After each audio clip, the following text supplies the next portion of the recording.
ఒరే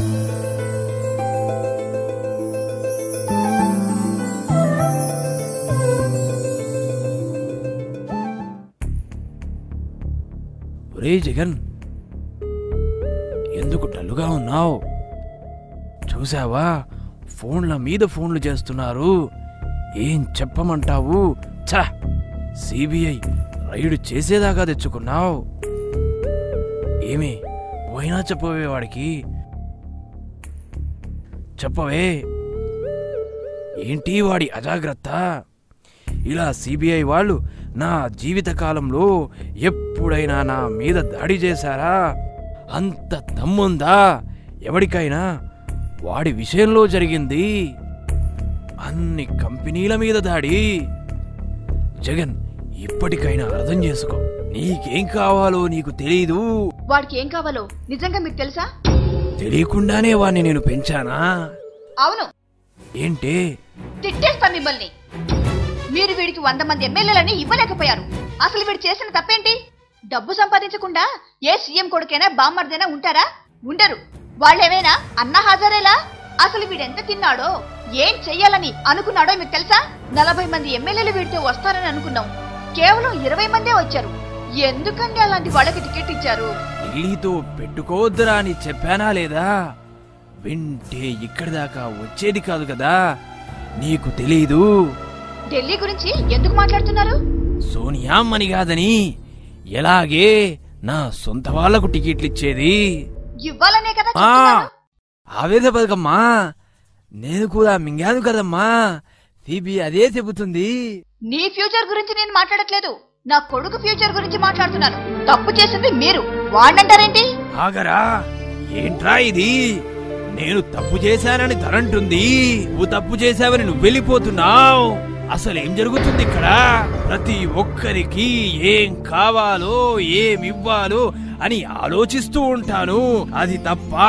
ఒక తండ్రిగా నా పిల్లలకు ఏమివ్వాలో అని తపన పడుతుంటాను. అది తప్ప? మీకే కాదు, బంధువులంతా ఫ్రెండ్స్ అంతా కోట్లు సంపాదించేలా చూశాను. ఆఖరికి సూర్యుడు కూడా నా పేరు చెప్పుకొని కోట్లు సంపాదించుకునేలా చేశాను. హైకమాండ్ తో గొడవ వద్దురా, చెప్పు. నాకు అర్థం కావడం లేదు. నేనేం తప్పు చేశాను? మొత్తం మీరే చేశారు. నేనా? మొత్తం మీరే చేశారు నాన్న. చాలు నాన్న, చాలు. మీరు నా కోసం ఏమీ చేయలేదు. కనీసం 40 మంది ఎమ్మెల్యేలు ఇవ్వలేకపోయారు. ఈ గురించి ఏం ఆలోచించినా 1కి 1000 సార్లు ఆలోచిస్తాన్రా. అవును, నాకు తెలుసు. అసలు నాతో మాట్లాడితే కదా తెలిసేది నాకు సీఎం అవ్వాలనుందని. నా కళ్ళు చూసి తెప్పంది నాన్న.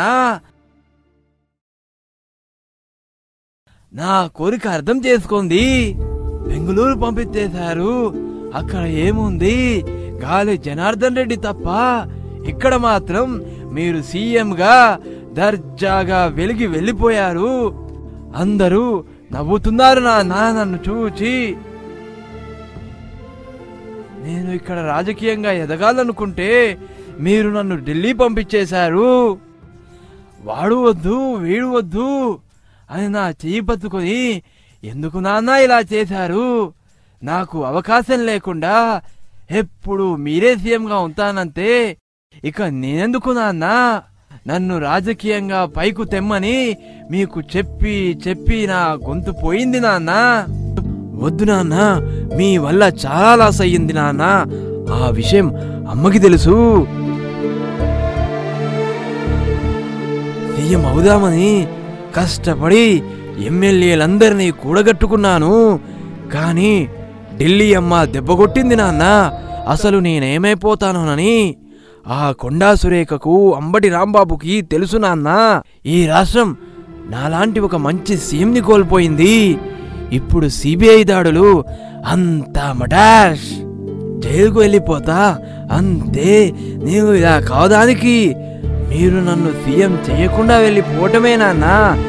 ఈ జీవితానికి మీరు 1,00,000 కోట్లతో పాటు చిప్పకూడు కూడా ఇచ్చారు నాన్న. నాకు చిప్పకూడు పెట్టింది మీరు.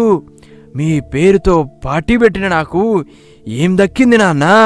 చిప్పకూడు అంతేనా అన్నా, చిప్పకూడు. జీవితానికి ఇలాగే ఏడుస్తానా అన్నా, ఇంతేనా అన్నా?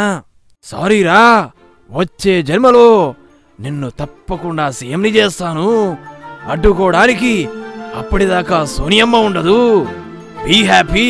ప్రస్తుతానికి కొన్నాళ్ళు చిప్పకూడు తిను, తరువాత 1,00,000 కోట్లు ఎలాగూ నీవే.